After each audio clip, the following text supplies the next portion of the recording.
ఏం కావాలి చెప్పు. ఆడికంటే నువ్వన్నా వెళ్ళు ఇలా మాట్లాడు. ఏం మాట కాళ్ళ మీద పడ్డాడు.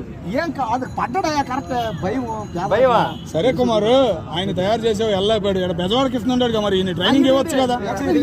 బెజవాడకి ఇస్తున్నా నువ్వు ట్రైనింగ్ ఇవ్వచ్చు కదా. బిగ్ బాస్ ఫ్యాన్స్ అందరూ చెప్పేది ఒకటే, మీరందరూ అమ్మాయిల కోసం చూడండి. మీరు చూస్తున్నారు, నాకు అది అర్థం అవుతుంది.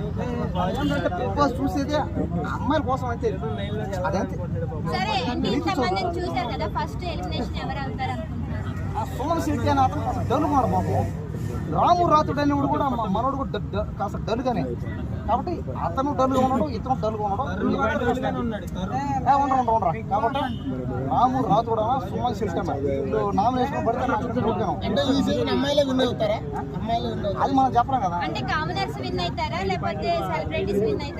అది కూడా ఏమో చెప్పలేదు. కామనర్లు ఏమనుకుంటారంటే మనం ఏదో గ్రేట్ అని అట్లా ఫీల్ అయిపోతున్నారు. సెలబ్రిటీలు గోల్డ్ ఏంటంటే వాళ్ళు టెక్నిక్ గా మైండ్ ఆలోచిస్తారు. చూద్దాం, ఆలోచన శక్తి లేకపోతే ఆవేశమా చూద్దాం. కొద్ది రోజులు అవనాయి, ఒకరోజు ఒకరోజు సరే రణరంగమో చదరంగమో లేకపోతే ఇంకేదన్నా రంగస్థలమో ఏదన్నా అనుకోక అది ఒక పెద్ద రొమాంటిక్ వదిలేక అసలు మాట్లాడాలంటే నాకు మల్టీ స్టార్ తీయలే మీరు చూడండి.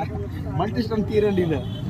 మల్టీ స్టార్ మన్మధ వచ్చి నా ఫ్రెండ్ ఓన్లీ తీరేళ్ళు ఎందుకు ఆయన తీసుకోలేదా? వచ్చేసాడు కదా, టెంట్ వేసుకుని కూర్చున్నాడు.